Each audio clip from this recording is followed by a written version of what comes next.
Welcome to Binomo. Trade on financial markets and get experience. Try a free $1,000 demo account right now. Ji media की तरफ से भी उन तमाम छात्र छात्राओं को बहुत बहुत बधाई। अब सवाल ये उठता है कि 12वीं के बाद क्या, ये सवाल सबके जहन में होगा और कोरोना काल में जो नियम बदले हैं, कायदे, क्या उसका प्रभाव एडमिशन्स पर भी पड़ेगा? इसको समझने के लिए मेरे साथ दो खास मेहमान जुड़ चुके हैं। करियर गाइडेंस इंडिया के एग्जीक्यूटिव डायरेक्टर परवीन मल्होत्रा हमारे साथ जुड़ चुकी हैं। परवीन मैम, बहुत बहुत स्वागत है आपका। और जाने माने शिक्षाविद JS राजपूत साहब हमारे साथ जुड़ चुके हैं। राजपूत साहब, बहुत बहुत स्वागत है आपका। राजपूत साहब, मैं थोड़ा सा आपसे समझना चाहूंगा, अब हम देख रहे हैं आंकड़े अब सबके सामने हैं और 70,000 से ज्यादा बच्चे ऐसे हैं जिन्होंने 95% से ऊपर मार्क्स लिए हैं।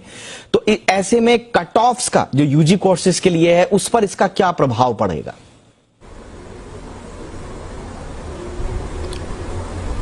पिछले वर्षों में जो स्थिति करीब करीब वैसे ही रहेगी, कोई नया प्रभाव नहीं पड़ेगा और हर जगह विश्वविद्यालयों में कट ऑफ की बात नहीं आती है। अनेक विश्वविद्यालय अपनी एक एंट्रेंस टेस्ट करते हैं, परीक्षा लेते हैं, कुछ नहीं लेते हैं, वे अपना समस्या का समाधान निकाल लेंगे। सबसे बड़ी समस्या तो थी कक्षा 12वीं की परीक्षा करना और उसके रिजल्ट को तैयार करना। उसका समाधान निकल गया है तो बाकी का भी समाधान निकल जाएगा, उसमें कोई असुविधा नहीं होगी।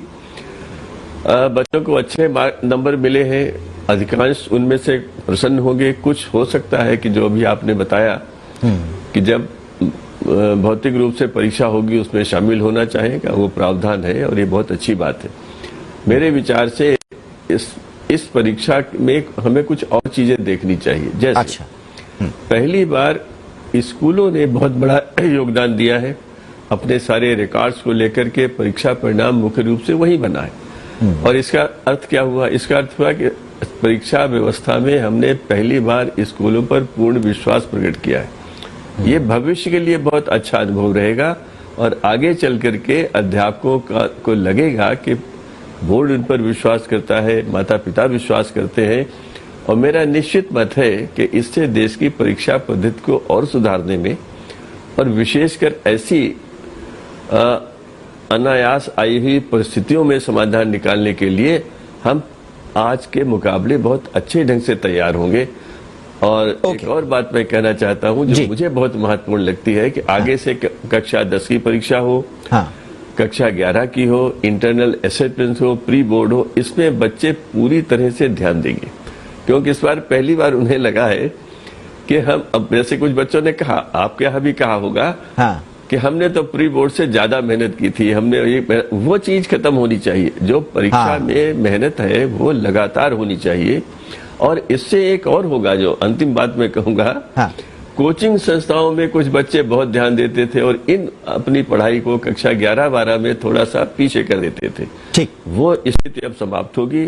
तो लगातार टेस्ट उस सब में बच्चे आएंगे। मुझे इसमें बहुत अच्छा यह दिखाई देती। ठीक है परवीन मैम, आप किस तरह से बच्चे के मनोवृत्ति पर इसका प्रभाव पड़ा होगा? क्योंकि बहुत सारे बच्चे ये कह रहे हैं कि 11th का असेसमेंट भी जोड़ दिया, हम उस समय बहुत अच्छे से तैयारी नहीं कर पाए। कुछ बच्चे जाहिर तौर पर खुश भी हैं, लेकिन खुश होने वाले जो बच्चे उनकी तादाद भी बड़ी है, तो कंपटीशन थोड़ा बड़ा है। 95% से ऊपर लाने वाले, जैसे मैंने कहा, 70,000 से ऊपर हैं। 1.5 लाख से ज्यादा बच्चे ऐसे हैं जिनके 90% से ज्यादा मार्क्स आए हैं।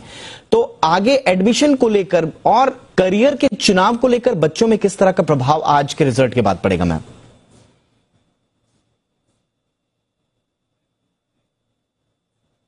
हम जब दिल्ली में कट ऑफ को लेकर उछलते हैं, लेकिन DU is not the only, सिर्फ यूनिवर्सिटी नहीं है, बहुत सारी यूनिवर्सिटीज अब उपलब्ध हैं। प्राइवेट भी उतनी ही अच्छी है जितनी सरकारी यूनिवर्सिटीज हैं।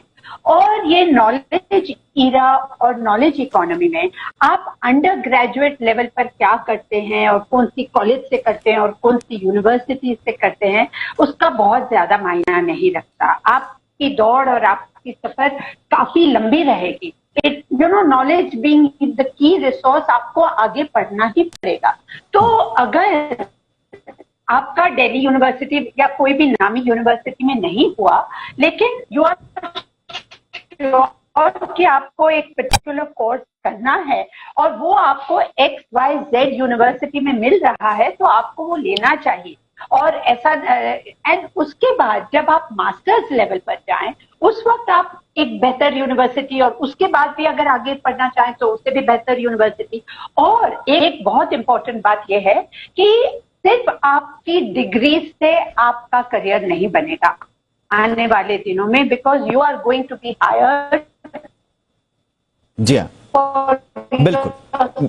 आपके कनेक्शन में थोड़ी सी प्रॉब्लम भी आ रही है, मैं टीम से कहूंगा कि वो लोग थोड़ा सा इस पे दें। तब तक मैं राजपूत सर के पास वापस जाता हूं।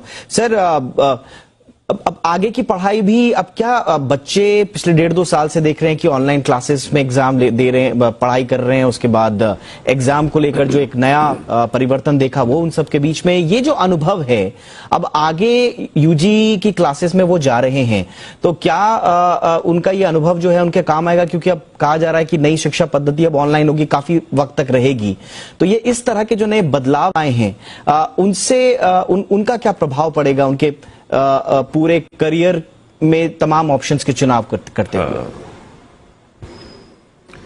देखिए, ऑनलाइन पढ़ाई की बात तो अपने देश में बढ़ रही थी, कोरोना के पहले से ही प्रारंभ हो चुका था। कोरोना के आने से हुआ कि जो काम शायद 5-6 साल में होता वो 1 साल में हो गया, और बहुत अच्छे ढंग से सारे देश ने, व्यवस्था ने, लोगों ने, अध्यापकों ने अपने को उसमें समाहित कर लिया।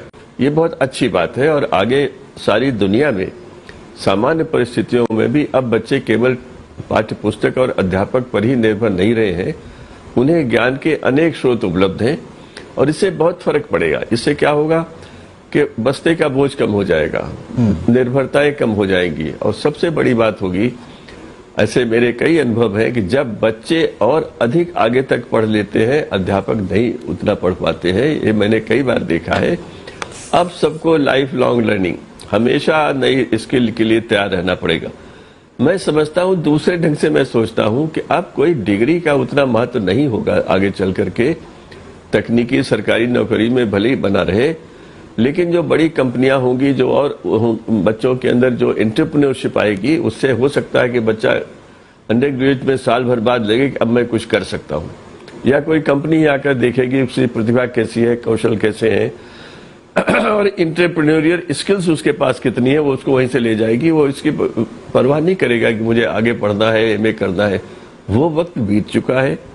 अब आपके टैलेंट को लेने वाले गुण ग्राहक हैं, वे आएंगे और आपको नए नए वो देंगे। ये स्टार्टअप की बात आई है, इंटरप्रेन्योरशिप की बात आई है, लोगों ने इसको नोटिस नहीं किया है, लेकिन मैं ये आपको कहना चाहता हूं, हर एक को जो सुन रहा है, कि एक बहुत बड़ा परिवर्तन शिक्षा के दृष्टिकोण में हुआ है कि अब मिनिस्ट्री ऑफ एजुकेशन में स्किल डेवलपमेंट और एंटरप्रेन्योरशिप शामिल हो गई। बिल्कुल, वोकेशनल एजुकेशन और जनरल एजुकेशन का अंतर खत्म होगा। इसको आप अगर उसमें देखें तो शिक्षा का सारा स्वरूप बदल जाएगा। जो बच्चा कक्षा 12 पास करेगा, उसके पास केवल फिजिक्स या मैथमेटिक्स या सोशल साइंस ही नहीं पढ़ी होगी, उसके अंदर एक स्पिरिट ऑफ एंटरप्रेन्योरशिप भी पैदा हो चुकी होगी। उसने कोई न कोई ऐसा कौशल एक्वायर कर लिया होगा जिससे वो जीविकोपार्जन कर लेगा। जब ऐसा हो जाता है तो बच्चे के मन में आता है कि मैं कुछ नया करूं जो मुझे अच्छा लगता है। बिल्कुल, और ये चीज आप देखेंगे कि बहुत से लोग आपको मिलेंगे जो डिग्री को पूरे करने में रुचि नहीं लेंगे सर। और हमारी नीति में व्यवस्था भी है कि आप पहला साल करने के बाद जाएंगे, आपको सर्टिफिकेट मिल जाएगा। जी हाँ, ये नई शिक्षा नीति में, बिल्कुल सर, ये नई शिक्षा नीति में है। परिणाम मैम, लेकिन एक दिलचस्प आंकड़ा ये है, और मैं उन लोगों के बारे में थोड़ा सा समझना चाहूंगा आपसे, जो लोग कट ऑफ में जिनका नाम नहीं आएगा, जो रह जाएंगे। जाहिर सी बात है, हर साल ये बच्चे थोड़ा सा परेशान भी हो जाते हैं, तो उनके पास दूसरे ऑप्शंस होते हैं, और खासकर इंजीनियरिंग की तरफ बड़ा रुझान होता है। लेकिन कोरोना काल ने कॉलेजेस की सीट्स पर भी बड़ा असर डाला है मैम। AICTE के ताजा आंकड़े बता रहे हैं कि पूरे देश में लगभग 23.5 लाख इंजीनियरिंग की सीट्स कम हो गई हैं। अब उसके पीछे बहुत सारे रीजन हो सकते हैं, उनके कॉलेजेस नहीं चल पा रहे हैं, इंफ्रास्ट्रक्चर वाइज वो मेंटेनेंस नहीं हो सकता है। ऐसी सिचुएशन भी आए कि कॉलेजेस में बहुत ज्यादा सीट्स अवेलेबल ना हो। मैं सिर्फ अभी इंजीनियरिंग की बात कर रहा हूं क्योंकि उसका डेटा मेरे पास है। अब ऐसे में जो लोग रह जा रहे हैं अच्छी यूनिवर्सिटीज में एडमिशन लेने के बाद, वो क्या करें? मुझे नहीं लगता कि बच्चे रह जाएंगे, क्योंकि मैं तो आज का ही सुबह का रिपोर्ट पढ़ रही हूं, जहां 140% more seats are available this year in nations across the country. So I don't see this happening at all.